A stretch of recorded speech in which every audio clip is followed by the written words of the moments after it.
अरुणाचल प्रदेश के मुख्यमंत्री नवाम टुकी से बात की हमारे संवाददाता इरफान शेख ने।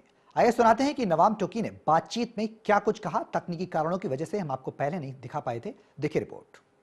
नॉर्थ ईस्ट राज्यों को मुख्यधारा से जोड़ने की कोशिश हमारे पूर्व प्रधानमंत्री की भी रही है, अभी हमारे जो प्रेजेंट प्राइम मिनिस्टर है उनकी भी रही है, और नॉर्थ ईस्ट की जितने भी पॉजिटिव स्टोरीज है उसको दिखाने की जिम्मेदारी मीडिया का है, और चैनल वन इस जिम्मेदारी को बेखूबी निभाना चाहता है।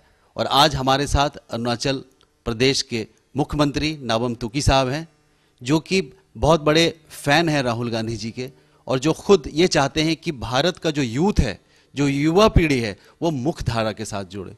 तो हम सीधी बात करते हैं तुकी साहब से। तुकी साहब, most welcome to channel one. आपको क्या लगता है कि मुख्य धारा के साथ हमारा युवा पीढ़ी जुड़ा है क्या?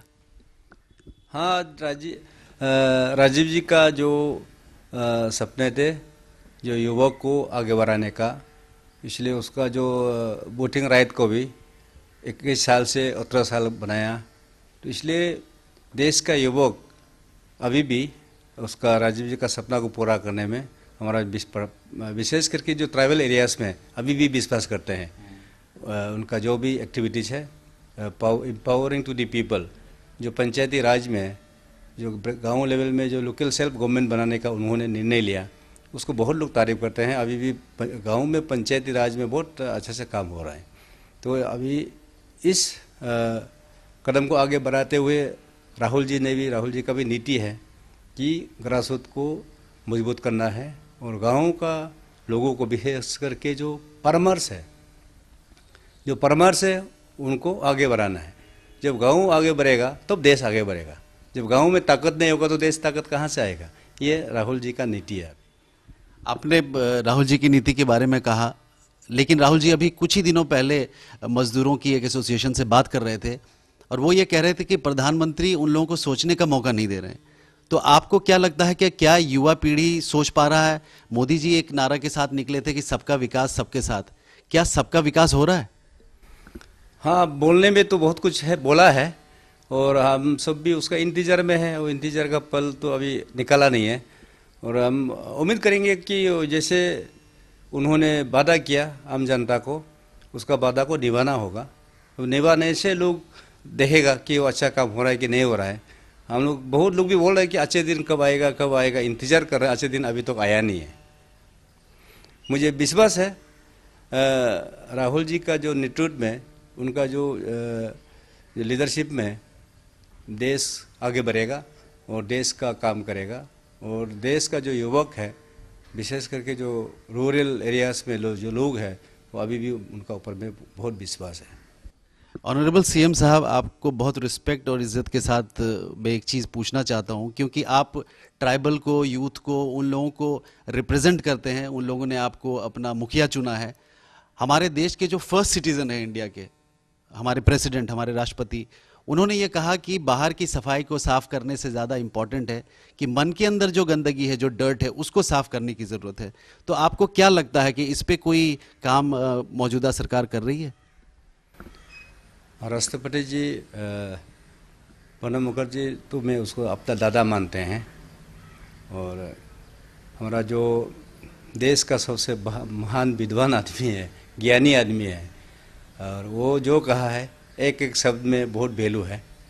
और वो कहा कि जो शरीर का पहले सफाई होना चाहिए, मन का सफाई होना चाहिए, वो सही कहा है। मन पहले सफा हो तो फिर सराउंडिंग्स का भी सफा हो जाएगा। जब मन सफा नहीं है तो फिर बाहर सफा करके तो पैदा नहीं है।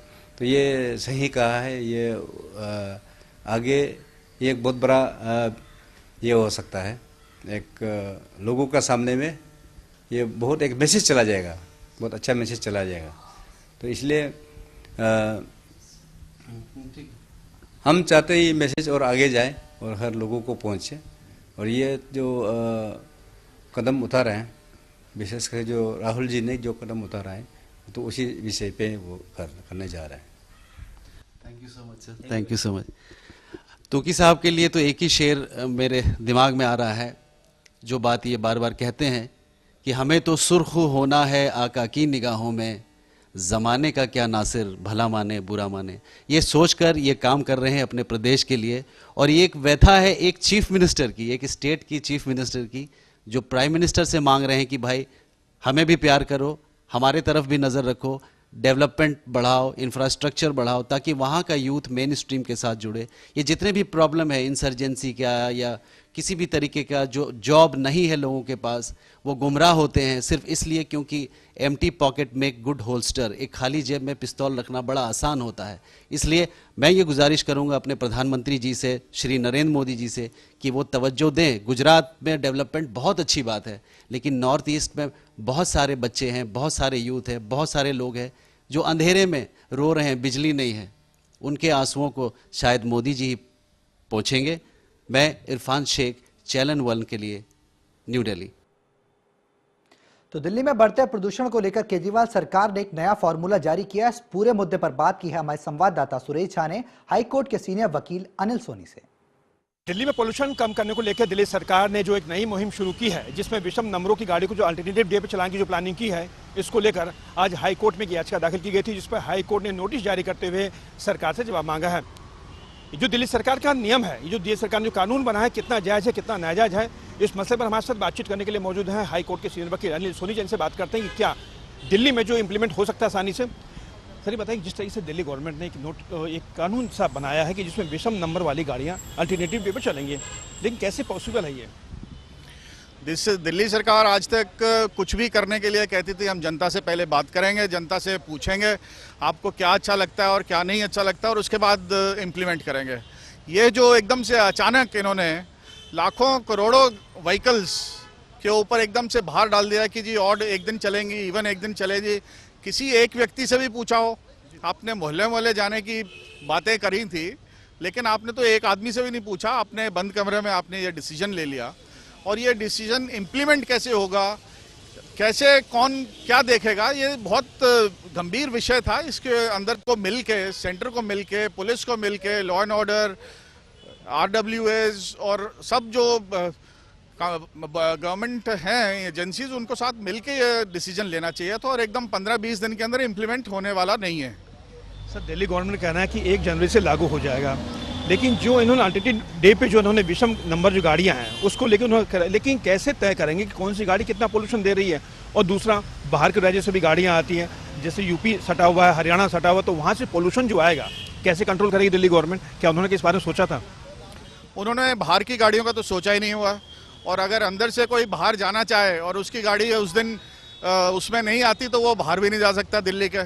तो काफ़ी चीज़ें हैं जो इनको सोचनी चाहिए। और जैसे CNG पे गाड़ियाँ चल रही हैं, उसको आप प्रोत्साहन करिए, उनको आप रोज़ जाने की अनुमति दीजिए, क्योंकि उन्होंने तो CNG पे पैसे खर्चे हैं और वो लेस पोल्यूटेंट है गाड़ियाँ, तो वो भी नहीं उन्होंने कुछ किया। एक तो एकदम से हड़बड़ी में यह निर्णय लिया है, जो कि इतनी जल्दी से आसानी से इम्प्लीमेंट होने में बहुत मुश्किल आने वाली है। सर करप्शन को बढ़ावा नहीं मिलेगा इसके अंदर, चाहे ट्रांसपोर्ट डिपार्टमेंट को ले ले, चाहे दिल्ली ट्रैफिक पुलिस को ले ले, तो कहीं ना कहीं चिंता जाहिर की करप्शन को इससे काफ़ी बढ़ावा मिलेगा, जबकि केजरीवाल कहते हैं सब करप्शन कम करेंगे। अभी तो इन्होंने ये भी निर्णय लिया कि अगर कोई चलाएगा गाड़ी तो उसका सज़ा क्या है, फाइन क्या है, अभी तो कुछ भी नहीं किया। ये तो सिर्फ एक पब्लिसिटी स्टंट कह लीजिए कि कुछ 4-5 सिटीज़ में बाहर विदेश में कहीं इम्प्लीमेंट हुआ है, तो उसको एकदम कट कॉपी पेस्ट करके दिल्ली पे लगा दिया है। धन्यवाद सर आपका बहुत बहुत। ये थे अनिल सोनी जी जो हमसे बातचीत करते, कैमरा पर्सन आशीष के साथ सुरेश झा, चैनल 1 दिल्ली। तो प्राइम एट 9 में मेरे साथ इतना ही। चैनल 1 न्यूज पर खबरों का सिलसिला लगातार जारी है। नमस्कार।